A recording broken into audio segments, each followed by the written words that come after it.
I saw a patient in a mock exam the other day where the triage information said that the man wanted to talk to the doctor about lower urinary tract symptoms. And the doctor, when he talked to the patient said, "I gather you want to talk to me about your lower urinary tract symptoms." He said, "What? No, I want to talk to you about my waterworks." He didn't know that lower urinary tract symptoms meant waterworks. As soon as you give somebody bad news, they are no longer the same person. And in a way, you have to begin the consultation all over again. And if someone comes into you just curious and no results, and you tell them, they are then a different person. They are then all of a sudden full of questions, feelings, emotions, reactions, and you almost have to start again with the person in that state. This doctor isn't quite really sufficiently on top of things, isn't sufficiently thoughtful, isn't sufficiently risk aware, or has a way of consulting that doesn't seem particularly interested in me. I wouldn't want to be doctored by this person. I'm afraid that person is going to fail. My guest today is Roger Neighbour, a legendary figure in general practice and expert in medical education renowned for consultation.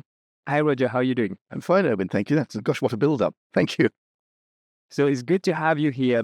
Today, we're going to discuss consultation, and you're going to give us your insights based on your decades of experience. Tell us a bit about consultation for somebody who's learning how to consult well. I think probably the key thing is to remember what the whole point of the consultation is. Once you strip it back down to its basics, the patient comes to you with what to them looks like a problem, and 10 or 12 minutes later, they need to leave you with a plan for dealing with that problem. So a consultation is everything that happens between coming with a problem and leaving with a plan, and everything that happens within the consultation needs to be, in order to make that happen, to find out what the problem is, which of course can be quite deep and multifaceted, and to leave with a plan, because a consultation that only works out what the problem is and doesn't produce a plan is not a good consultation. And a consultation that ends with a plan for solving the wrong problem is not a good consultation. So all the skills that we talk about as being consulting skills are firstly to do with working out what actually is it that this particular patient needs from me, not just in medical terms, but in terms of all the impact of their illness and their symptoms and so forth on their way of life.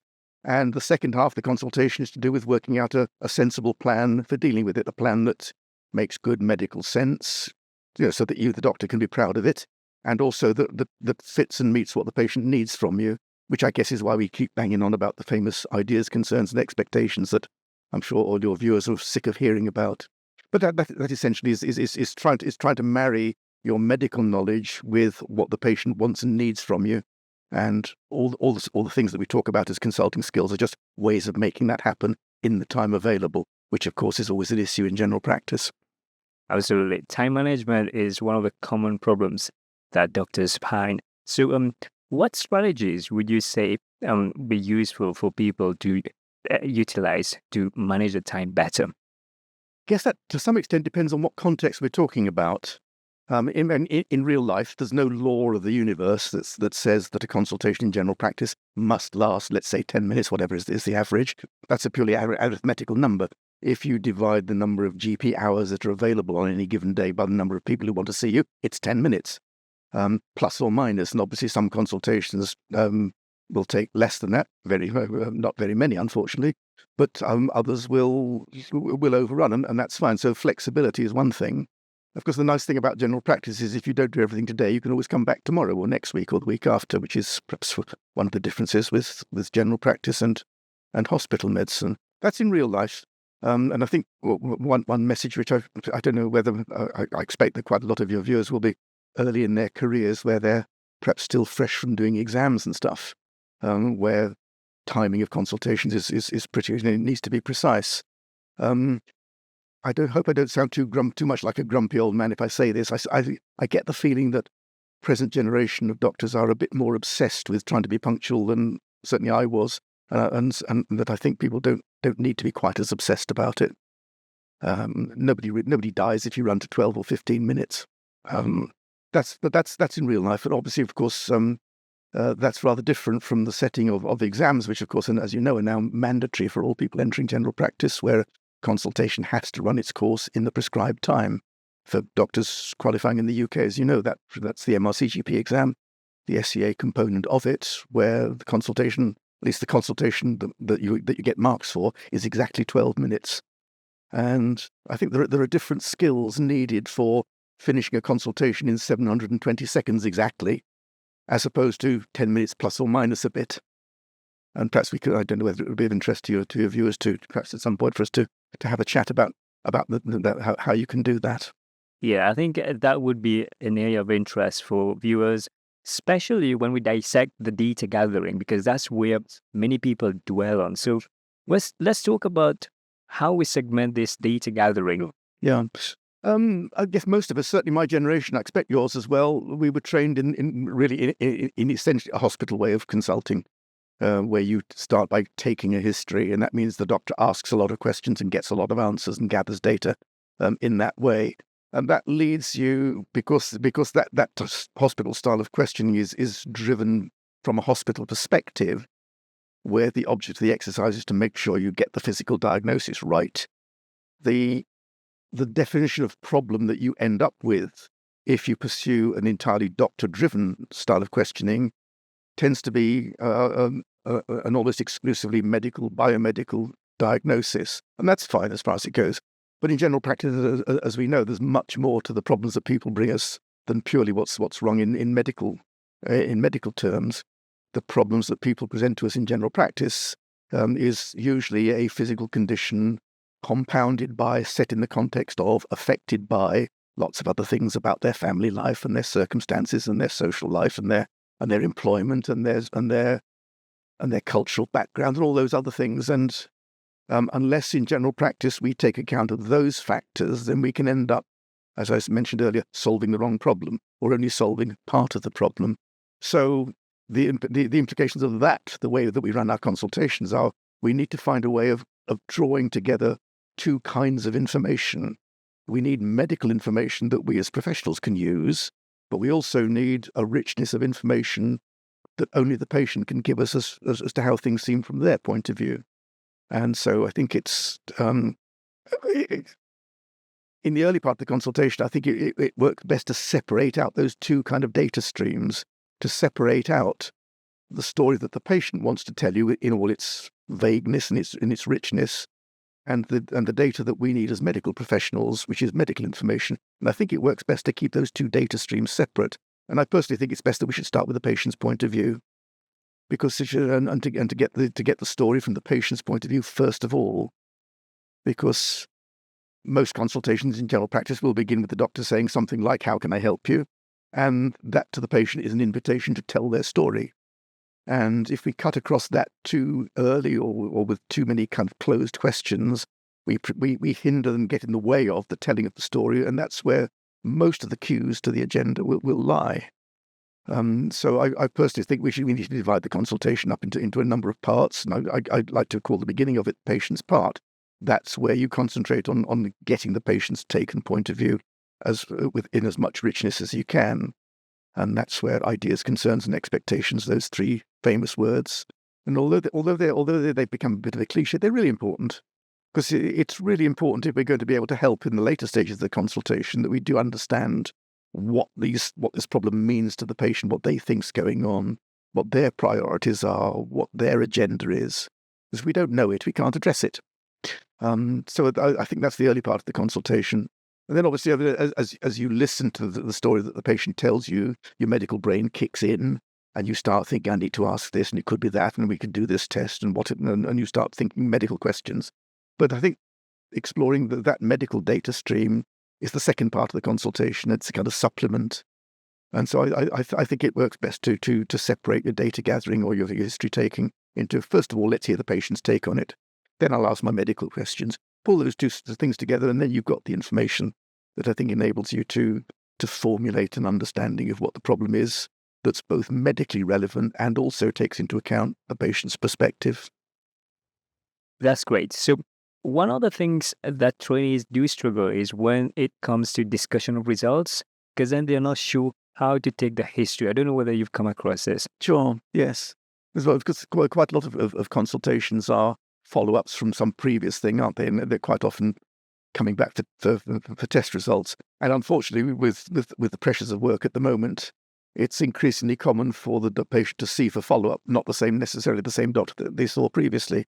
And that's really hard, isn't it, sort of giving results to patients, particularly if maybe it carries some bad news if it's maybe it turns out the patient's got diabetes which they didn't know about, or the liver functions aren't normal. And I always feel that if I could give all the trainee GPs in the world a magical superpower, that superpower would be the power to feel what your patient's feeling. Because I think the closer we can come to knowing what's going on in the mind and in the thoughts and in the body of this person opposite us, the easier it is for us to, almost by intuition, as it were, to be able to deliver what they need. And so I think when you talk about giving of results, yes, of course we need to convey the factual information and its implications. But also I think in our mind needs to be things like, what's the patient likely to know about this? How do I think they might react? If I say, for instance, tell them the tests show them that they've got diabetes, if I can understand or at least be curious about what's it going to be like to be told you've got that, it's going to come as a shock or a surprise or a relief or a disappointment or something. And I think if as we give information, if we can try to get a sense as to what it's doing to the person in front of us, I think that enables us to have a more empathic, a more intuitive, and ultimately a more fruitful consultation. I don't know whether that makes sense, but it's breaking bad news is particularly perhaps any of your viewers who are preparing for the SCA exam. Well, you're almost certainly going to get a case of bad news. It's such an easy exam case to set up. I think what we have to realize is that when you give somebody a piece of bad news, it changes them. As soon as you give somebody bad news, they are no longer the same person. And in a way, you have to begin the consultation all over again. And if someone comes into you just curious and no results, and you tell them, they are then a different person. They are then all of a sudden full of questions, feelings, emotions, reactions, and you almost have to start again with the person in that state. Yeah, I think you mentioned it in your book, Consulting in a Nutshell, about the second edition, where there is... Getting it, I'm impressed. There is an emerging concern that the patient gets from it. So tell us a little bit about the revision that you've made. Thanks. Yes, I'm actually quite pleased with the way this book has gone. I mean, it's first edition came out, was it 2020, I think, just before the pandemic began, and it was my attempt to pull together some material which I've been teaching exam candidates for a number of years. Tried to explain to them the basics of consulting, much as I've just been explaining to you about these needs to separate out data gathering and then move on to management and so forth. First edition came out in 2020, and I was just in time to put a few things in the first edition about revisions to the MRCGP exam, which are now history. It was called the Recorded Consultation Assessment, where the poor unfortunate candidates had to film themselves in real life at work and send in video recordings, and it was necessary under pandemic conditions, but it wasn't a good exam for all sorts of reasons. Now the pandemic's behind us, we could have gone back. I'm saying we, speaking slightly on behalf of the college now, but we could have gone back to the previous format, which, if you called, probably what you had to do, it was the CSA, which is where you had to go down to London and do a series of role play consultations. After the pandemic, we thought that's probably not a good idea to get straight back to those. For it costs a lot to go up and down to London on British trains with their famous reliability, and our notoriously cheap hotels. It was just not practical.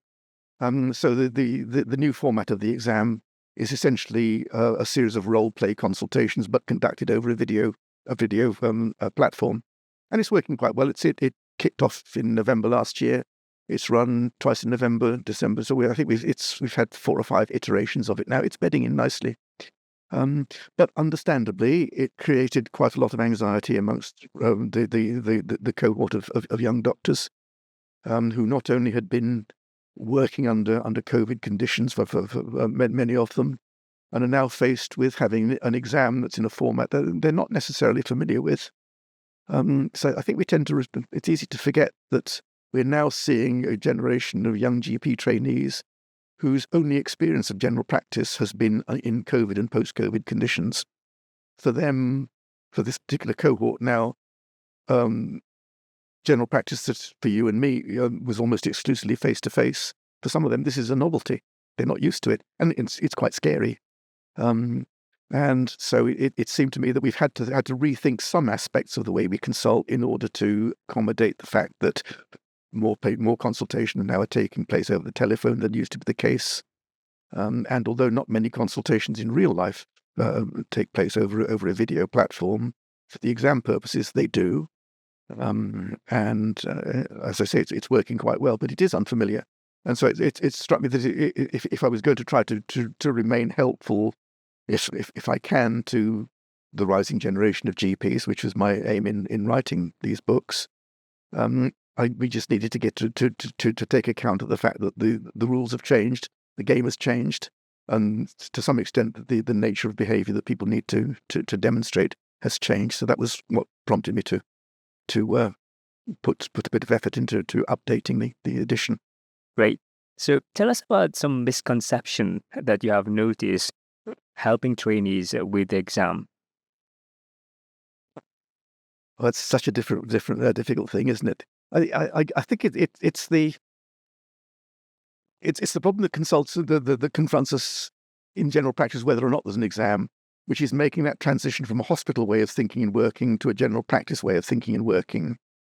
Whereas in hospital, you can't really say that you've succeeded unless you've got a diagnosis and you know what the treatment is. That's the ideal. In general practice, we don't often make a diagnosis. When did you last make an actual diagnosis? I bet not that often. It's often probably this, could be that, might be the other, must make sure it isn't that. We're having to work with all sorts of uncertainties, and that's true in exam scenarios too. And often even the management in general practice isn't as straightforward as it is in hospital medicine. We often have to temper ideal treatment with the reality of if a patient can't open bottles or is mildly confused or has got far too many tablets. We have to temper that. And so I think the difficulties that I've observed, understandably, with young doctors as they prepare for this new exam, is to try to get them out of the habit of trying to do a rushed hospital consultation in 12 minutes, because you can't.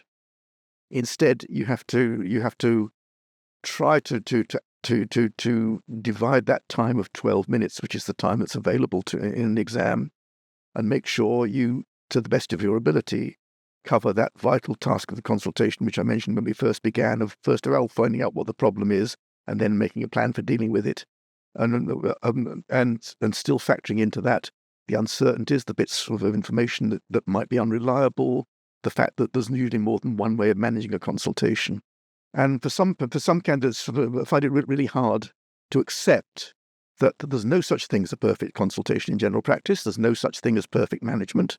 There's no such thing as complete understanding of the problem. We just have to do the best we can.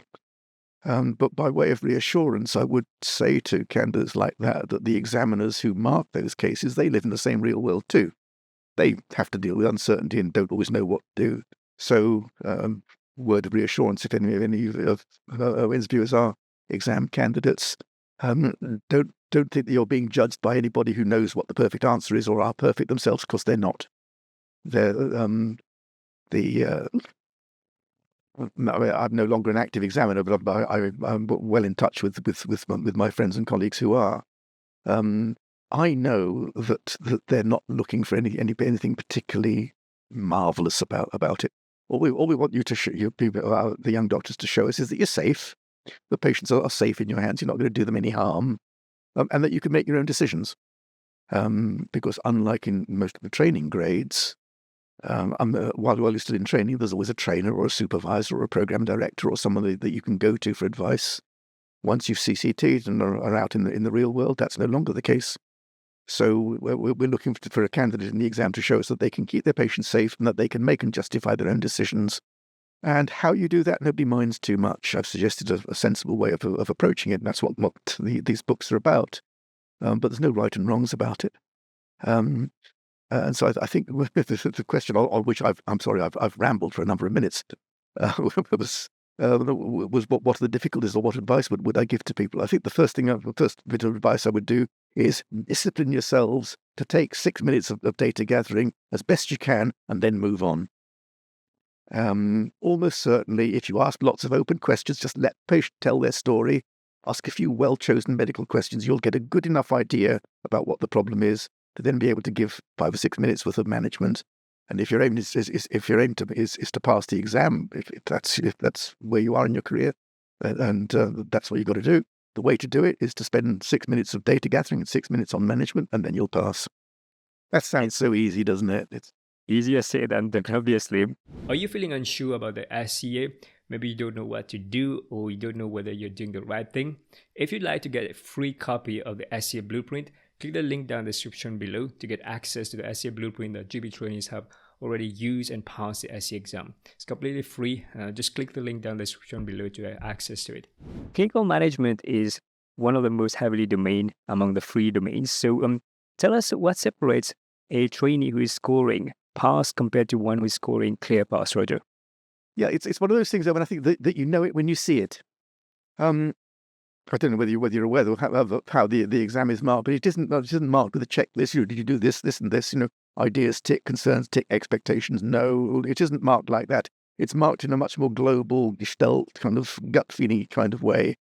The examiners will be looking for 3 broad categories of quality. They'll be looking at data gathering. Do you get all the information that you need in order to work out what's going on? They'll be looking at your management plan. Is it sensible and safe and secure and well-informed? And they'll be looking at the quality of the consultation in terms of its fluency and its sensitivity and whether it flows and is patient-centered and stuff. And rather than having a checklist of items under those 3 headings, there'll be just 4 categories: clear pass, pass, fail, or clear fail. And there's no hard and fast regulations about how they make that decision. The examiner at the end will just be watching the consultation as a whole and just asking themselves, was the data gathering here done really skillfully and fluently and got most of the points? Clear pass. If the candidate got most things, but not everything, but actually the things that he didn't miss out weren't that important, pass. If the data gathering was a bit sketchy or erratic or not particularly skillfully done, or neglected to ask some things that are actually quite important, I'm afraid that's a fail. And if it went completely wrong, if it was a shambles, clear fail. And the same would apply to the nature of the management plan, and the interpersonal skills would be done in that very, very broad kind of way. And I think I would reassure people that when we're talking about pass fail, all the examiners are looking for is to make a judgment: is this person ready to join the workforce? If the impression that the examiner gets is that this candidate is someone I'd be perfectly happy to see myself or for my relative to see, I think I'd be in safe hands with this doctor. Fine, that person is going to pass almost regardless of any minor blemishes that might be along the way, because we all make them. If, on the other hand, you get the impression that actually this doctor isn't quite really sufficiently on top of things, isn't sufficiently thoughtful, isn't sufficiently risk aware, or has a way of consulting that doesn't seem particularly interested in me, I wouldn't want to be doctored by this person, I'm afraid that person is going to fail, and probably rightly so.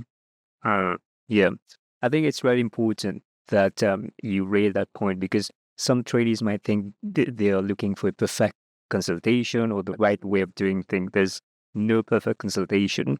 So could you share with us some tips that you've got for remote consultation, especially for telephone consultation? Yes, because for me it's a novel feature, and I don't know, it's probably a relatively new feature even for some of your generation, but increasingly it's the norm.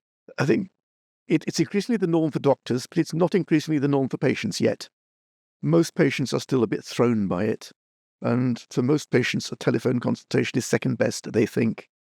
And of course, there are all sorts of perfectly good reasons and circumstances where it's fine. But for many patients, they're already on the back foot when you start a telephone consultation. It's not quite what they wanted. It's not quite what they were expecting.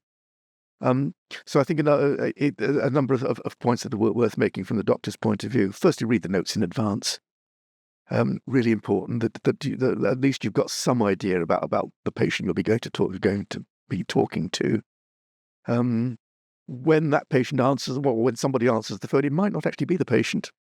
It might be somebody else. It might be somebody who actually has no business to be listening. So I think it's worth just checking, is this a good moment? Is this convenient? Because it's perfectly possible that the patient might be sitting on the lavatory or answering the door or feeding the child or at the moment the phone happens to ring. So just checking that this is convenient. Introducing yourself in a kind of friendly way so that they don't think you're selling them double glazing. Checking who you're talking to. Bearing in mind there may be issues of confidentiality. So it's just those gentle checking things I think are important. Something I think that is important, though, is, and it's not necessarily just to do with telephones, but it's to do with the way general practice has evolved over the last few years, the triage information. Increasingly, before you as the doctor speak to the patient, that patient has had to tell somebody quite a lot of detail about why they want to see you, which used not to be the case. It used not to be anybody's business but the doctor's why the patient wanted to see you. But increasingly, and the pandemic has speeded this up, patients are expected to disclose quite a lot of information, either to a receptionist or to a chatbot or to an e-consult form about exactly why they want to see the doctor, with the intention, which is understandable, of making sure that they get channeled and pointed to the right person. But that, although the reasons for that are understandable, again, patients don't like it, and I think probably rightly so, because there are some things that actually aren't anybody's business but the doctor's. And some of the reasons that patients want to see the doctor are the doctor's business and only the doctor's business. And so it may well be that en route to that consultation, the patient may well have given information which may be incomplete or wrong, or a cover story, or an excuse, or not the right story. Now, if that information reaches you, the clinician, as you make the call, and you believe that to be true, already you're off on the wrong foot. I saw a patient in a mock exam the other day where the triage information said that the man wanted to talk to the doctor about lower urinary tract symptoms. And the doctor, when he talked to the patient, or she, I can't remember who it was, when they talked to the patient, said, "I gather you want to talk to me about your lower urinary tract symptoms." They said, "What? I don't know. No, I want to talk to you about my waterworks." They didn't know that lower urinary tract symptoms meant waterworks. That had suffered in translation, but already they were off to the wrong start. And particularly if the patient has said, "I think I've got a urinary tract infection," whereas really they've got a vaginal discharge, again, there's an awkward beginning to the consultation. So the key message, I think, for remote consultation is, by all means, read the triage information, but please don't believe it. It may well be wrong. Start afresh. How can I help you with as open mind as you possibly can? Apart from that, the other thing I think that I've observed with telephone consultations, I mean, we're talking now, and you're nodding and going from time to time, and that just shows me that you're listening. And when we all do this, over the phone, doesn't come across. I can't see you nodding over the phone. I don't really know whether you're listening or not. So over the phone, we have to be a bit more explicit to show the patient that we are listening. Yes, I'm here. I get that. I understand. Oh, that's interesting. We have to say these little receipty type sort of things more explicitly over the phone. I think those are probably the main things. Signing off. I think it's always nice if you can find a way of ending the consultation so that the patient puts the phone down, thinking that was a nice doctor. Even if it's just something friendly, like it's been nice talking to you, or I hope maybe I'll see you at the surgery sometime. Just something like that, just to. Because I think somebody said, don't you, the people don't remember what you say, but they remember how you make them feel. And I think that's really true, particularly in general practice, where we're hopefully trying to build a long-term rapport or relationship with the patient.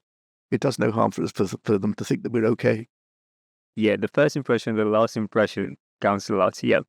So thank you very much for sharing your insights with us today, Roger. If you enjoyed this video, you probably want to watch the full interview I did with Roger here, where we go in much more detail about consultation. Take care, everybody. Bye-bye. Cheerio. Thanks for listening.